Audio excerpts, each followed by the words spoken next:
I knew that's where I wanted to be because of the music. There was playing, kind of things like Night in Tunisia or Ter Masahino, merry-go-round. It's interesting because obviously that music in some ways, it's a bit unsociable, you could say, or it's definitely not a commercial club sound. It's not a commercial club sound, but what you had then, when you had Horseshoes, it was quite a big room and there was a lot of dancers in there, but with great energy and great style, and you could see then what was happening, that the kind of jazz funk dancers weren't really wanting to go into the jazz room, because the jazz room had a different kind of energy, and that energy was just exciting, and the style of dance was suddenly different. They were dancing a lot faster but with a lot of style, and he was trying to work out how to kind of be a part of that. And I remember I just started jumping around. I just didn't know what to do, even though I could dance jazz funk, but I knew that is where I was going to be. That, I guess it's difficult to explain. That at that time, a lot of the steps and stuff, where do you think they were coming from, Perry? Is it just a lot of very just talented dancers that improvising? Lots of talented dancers. One of the styles was recognised by, really, it was development from people like Ian Baptiste, Richard Baker, Paul Trouble Anderson. He is a big DJ, which he plays dance music, but at the time, at the jazz funk style, he was just so prolific. His style was amazing. So we was adapting those kind of influences, plus with what was going on the floor then. There were some basic steps which you see, which we call side step, we'll call tap and twist, which I know that some dancers in Japan are teaching. They're kind of the staple steps, and then people were just trying to create their own personalities into it. And when I started going there, quite a lot. I went on a Friday night. On Saturday night, Paul Murphy had his session. On Friday night was Jazzy Funk Club. On Saturday night was Jaffers, which was jazz. You'd sometimes get a band playing there, and it was all just different style. At that time, was it still quite an underground music, do you think? Was it just in London, or...? It was... I went to London, most of the time, but then I would go to Leicester, or you go to Birmingham, or you go to Peterborough, or you go down on the coast. They started doing jazz rooms, going to Reading all day as Top Rank Club.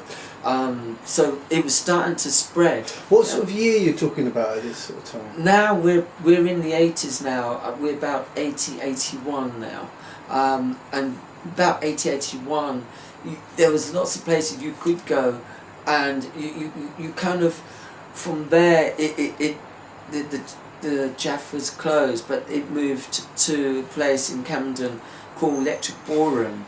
And when he went to Electric Ballroom, it was just a mass pilgrimage, because people heard about it through Jaffers and through the all-dayers. And if George Power would be going out of town, then there'd be a convoy of us following George Power. Or if Colin Parnell and Burr were doing something, we'd find out where they were. We were going to Whiskey A Go-Go's, which was the original WAG club, on Wednesday, and going to those places. At this time, Perry, were you still dancing by yourself, or were you part of, because I know a lot of different crews, groups formed, and tell me a little bit about some of the battling, some of the, some of the challenges that perhaps went on.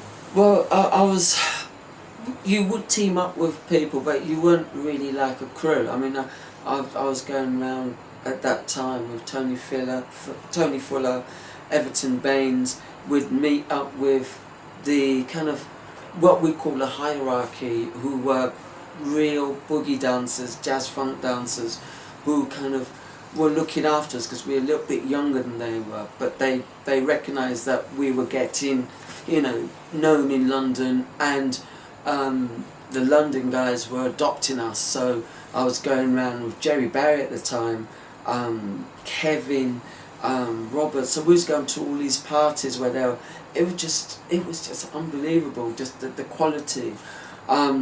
So we were just going around with friends, really, going to these places. However you got there, you got there. So that's what we were doing. There were lots of battles, and sometimes we stayed out of it because being outside London, we didn't want to let them know that he was from outside London. But once we started getting adopted through the London guys, then we were representing London, and then we were starting battling everybody else. And it was quite serious, the battles. But tell us a little bit, so you've got the music playing there, some particular tune would come on, and it could all, battle could kick off. It could kick off because people got excited, and some people just wanted there because if you went to someone else's turf, then you weren't supposed to be there, and then you think, okay, yeah, that's who you are, and then they said, right, I'm going to stick up for my patch, and he says, okay, and then you would be challenging, and it would be until, you dance that person out, make sure that you showed that you had a lot more moves and a lot more tricks, a lot more kind of floor work. And then when they didn't like it because you was out dancing them, then it could get pretty violent. They'll try and chop your legs away from you or slapping you, making you look really bad to put you off your game. So you also had to adapt that, so you knew just how to, as soon as you saw something coming, you had to be able to smooth out of it in a dance move, trip them up or do something and make them look really stupid so that they regretted the time that they actually tried to challenge you. So we learned a lot of tricks, to be able to hold ourselves together. Were you sort of practicing yourself at this sort of time? I mean, because obviously it seems like at this point the clubbing side of things, you was obviously a big part of your life. Maybe go back a little bit, because I know for yourself you are a full-time dancer, promoter, DJ. You do a lot of things, Perry. But obviously you've got to juggle this with work. Yeah. Because I mean, going out to the club all night and then getting up for work the next day can be. Oh. Tell us a little bit about that. Yeah, we had a lot of energy. I mean, we were just mad. We were just living for it. I had good friends that I went round with. Pete Torme. We was going around with Giles Peterson. We was going around with Snowboy. This is getting later on. This is kind of going on to the acid jazz days, but we had so much that in common through spreading the music, and literally with Pete and I, we would be kind of sometimes crashing in the car, or we'd find some friends to stay out with over the weekends or during the week, and literally Pete would drop me off at work, or we'd get back in the morning, have something to eat, go to work, and meet that next night to go somewhere else. Andy Hobdale, big influence. We were just travelling everywhere, and he was in the RAF, and we were still travelling different places. I used to do athletics, and when I used to go to athletics matches, I used to have a CD recorder and annoy everybody because I'd be playing jazz. They'd be warming up and I'd be playing jazz. And when we're staying overnight, if we go to Eastbourne, if we went to Scotland, we'd find out where the local club was and who was playing the right type of music. And we go down there and we say, look, we've just come in from London, we're here, checking these clubs out, and they'd let us in. So we go down there and battle and have a good time, and then go back to where we were staying. So yes, so yeah, like say your fusion, you was dancing that particular fusion style, which is, would you say your style is unique to London, or did it spread throughout the country? Tell us a little bit about the fusion style. There's a few strong areas where you'd see that the variations of the style that I'm doing. Birmingham, there's a few guys there, one who are very prolific on the jazz funk. LT, amazing, complete stylist. Bulldog, he could jump from different styles, from contemporary to funk to fusion. And for me, one of the major stylists is Lizard. The style that I do, we're similar, but he had this kind of style, making everything look easy, doing floor moves and putting it all to one. Then if you go to Leeds, where you see Ian Hilton, amazing stylist, the Mad Max we call him.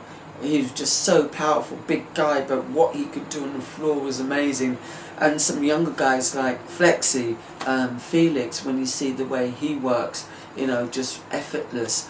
And then you've got some good guys from Bristol, you know, the floor technician. For me, as a crew, amazing crew, and what they were doing, you know, Oscar, he amazing, back from the disco style, so he could bring all the stuff together. So when we dance, we could put that influence. Because I come from a jazz funk style, and I love my funk, and I love my James Brown, which is a big influence. I then started to mix that together, and when I met up with Brothers in Jazz in their early days, and that would have been 87 WAG days, and seeing what they were doing, I could also swing as well, because Pete Torme loved doing tap, and we used to kind of think, well, if we mix all the styles together, so I adapted my style so I could do swing